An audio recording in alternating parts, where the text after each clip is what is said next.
الحمد للہ رب العالمین، الصلاۃ والسلام علی خاتم النبیین وعلی آلہ واصحابہ اجمعین، اما بعد، اعوذ باللہ من الشیطان الرجیم، بسم اللہ الرحمن الرحیم۔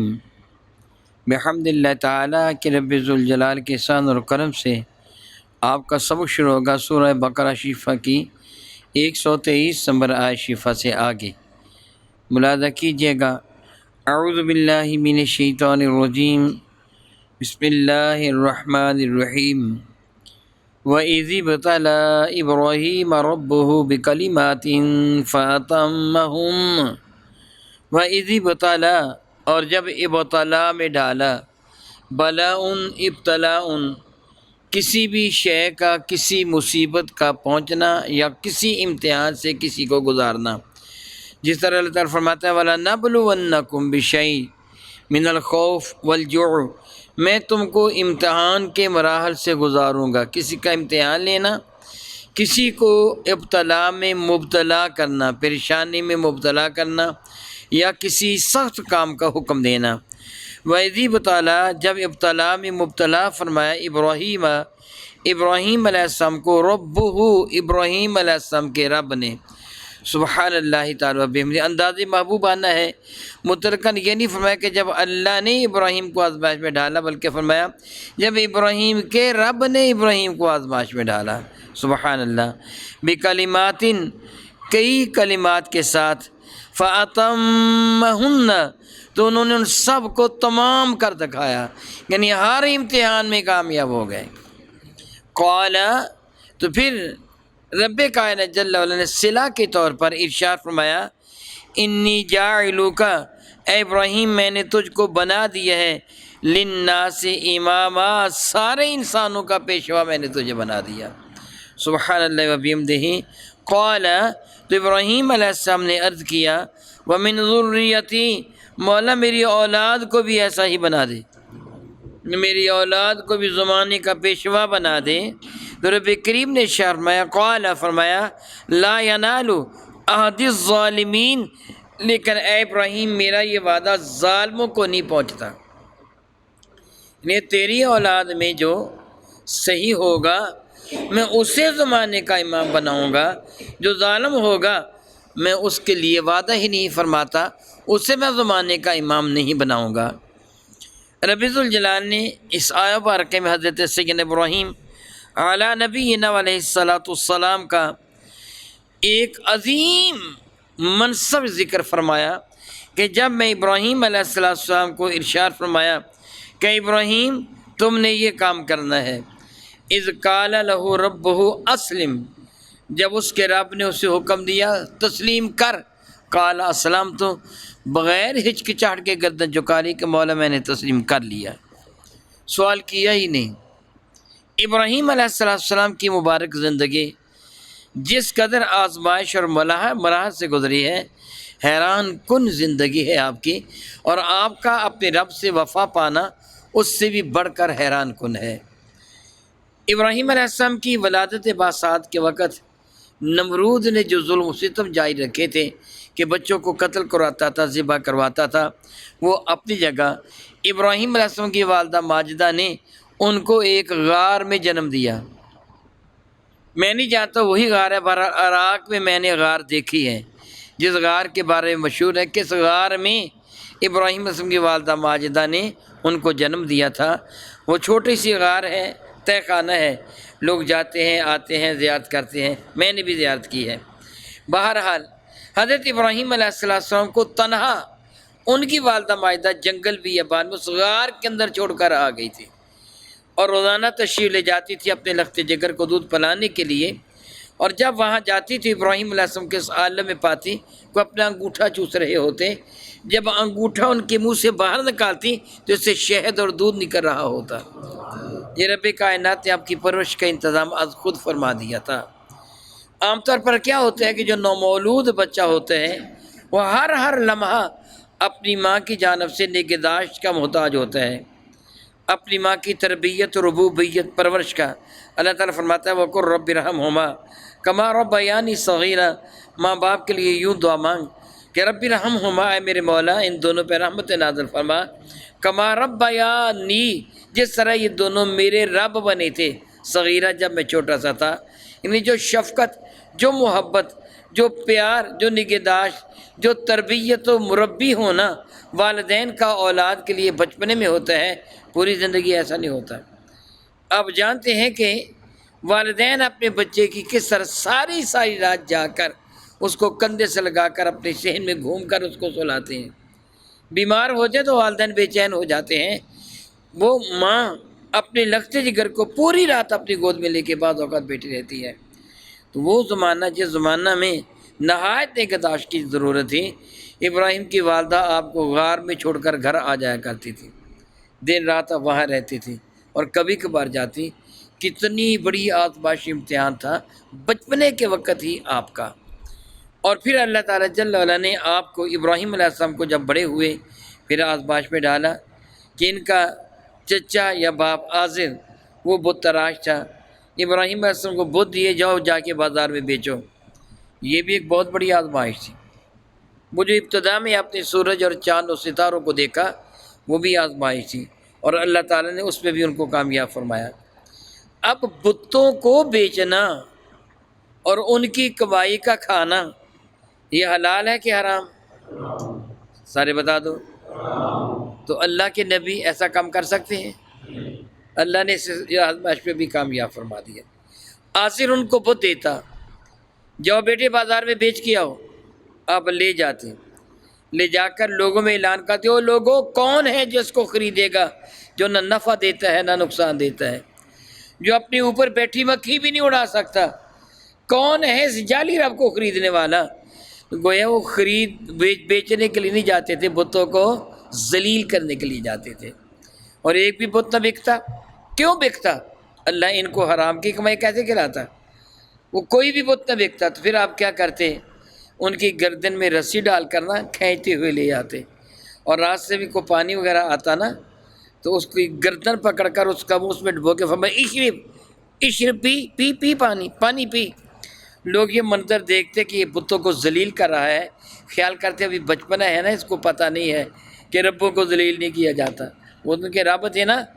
حضرت ابراہیم علیہ السلام نے وہاں بھی کامیابی و کامرانی سے آپ ہمقرار ہوئے۔ یہ بھی آپ جانتے ہیں کہ جب آپ ابراہیم علیہ السلام کی قوم والے وہ شہر سے باہر گئے، ان کی عدم موجودگی میں آپ نے بتوں کو چورا چورا کر لیا، یہ بھی آپ کی کامیابی و کامرانی کی دلیل ہے۔ اور پھر جب رب کائنات جل مجد کریم نے نمرود کے دربار میں آپ کو جو طریقہ کار سکھایا، اس سے کہا میں رب ہوں، فرمایا کہ ربی الذی یحیی و یمیت، میرا رب وہ ہے جو زندگی دیتا ہے اور موت سے ہمکنار کرتا ہے۔ قال انا احیی و امیت، کہنے لگا میں یہ کرتا ہوں، موت دیتا ہوں، زندگی دیتا ہوں، وغیرہ وغیرہ۔ اس سے ایک آدمی کو بلایا، قتل کر دیا، ایک کو رہا کر دیا، کہا دیکھو اس کو زندگی دے دی، اس کو قتل کر دیا۔ تو آپ نے فرمایا یہ بے وقوف ہے اور دیکھنے والے نرے جاہل، ان کو پتہ ہی نہیں کہ کسی کو قتل کا دینا یا کسی کو زندہ رکھنا یہ موت و حیات کا مالک ہونے کے مترادف ہے کہ نہیں۔ فرمانے لگے ربی الذی یاتی بالشمس من المشرق فاتی بہا من المغرب، میرا رب وہ ہے جو مشرق سے سورج نکالتا ہے، تو مغرب سے نکال کے دیکھا۔ تو کافر کی ہوش کے طوطے اڑ گئے۔ اللہ نے وہاں بھی ان کو کامیاب فرمایا، اور آگ میں ڈالا ابراہیم علیہ السلام کو نمرود لعین نے، وہاں بھی اللہ تعالیٰ نے ان کو کامیاب فرمایا۔ اور پھر اللہ تعالیٰ نے ان کو ایک دو نہیں، پوری زندگی، اگر آپ مبارک سیرت طیبہ کا مطالعہ کرتے ہیں نا، ختنہ آپ ہی سے شروع ہوا ہے، اور یہ غیر ضروری بالوں کا اتارنا، مونچھوں کا بنانا، یہ ساری ابراہیم علیہ السلام کی سنتیں ہیں۔ ناخنوں کا کاٹنا، رب نے جو بھی حکم دیا یوں کہ ہی آنکھیں بند کر کے قبول کر لیا، سوال کیا ہی نہیں مولا میں ایسے کیوں کروں۔ حکم دینا تو جدا بات ہے، خواب میں اللہ تعالیٰ نے اشارہ کیا، خواب دکھایا لگتے جگر کو ذبح کرنے کا، اپنے اکلوتے بیٹے کی گردن پہ چھری رکھ دی۔ جانتے ہیں نا، ہر میدان میں کامیاب رہے، وطن کو چھوڑا، گھر بار کو چھوڑا، کامیابی و کامرانی۔ پھر آپ جانتے ہیں نا، ننھے منھے بچے کے ساتھ والدین کو کتنا پیار، اور آپ کو تو شدید پیار تھا۔ ان ابراہیم لَأَوَّاهٌ حلیم، بڑے نرم دل تھے، بڑے رقیق القلب تھے، ٹوٹ کر پیار کرتے تھے اپنے بچے کو۔ 80 سال کی عمر میں لخت جگر ملا تھا، نام اس کا کیا رکھا تھا؟ اسماعیل۔ کیا نام رکھا؟ معنی کیا بنتے ہیں؟ ایل عبرانی زبان میں اللہ کو کہتے ہیں، اسماعیل اللہ نے میری سن لی، اور جس طرح ہم پنجابی میں نام رکھتے ہیں اللہ دیتا، اللہ نے دیا تو سب کو اللہ نے ہے، مگر جو بڑی محنت سے میرے نا اس کو اللہ تعالیٰ کہہ رہتے ہیں، ان کا نام رکھا اسماعیل۔ پھر اللہ تعالیٰ نے حکم دیا اے ابراہیم اٹھاؤ اپنے بچے کو، بٹھاؤ اپنی بیوی کو اونٹی پر اور لگ تک صحرا میں چھوڑ کے تنہا واپس آ جاؤ۔ کتنی بڑی آزمائش ہے، مگر آپ اس آزمائش میں بھی پورے اترے۔ جب بچہ چلنے کے قابل ہوا فلما بلغ معه السعي قال یا بني انی ارى في المنام انی اذبحك فانظر ماذا ترى۔ وہ بچہ ان کے ساتھ دوڑنے پھرنے کے قابل ہوا، حکم ہوا، ابراہیم علیہ السلام کو اشارہ ہوا تو آپ نے فرمایا یا بنی، یا میرے بیٹے، انی ارى في المنام، میں نے خواب میں دیکھا کیا، انی اذبحک، میں تجھ کو ذبح کر رہا ہوں، فانظر ماذا ترى، تو غور کر تیری رائے اس پہ کیا ہے۔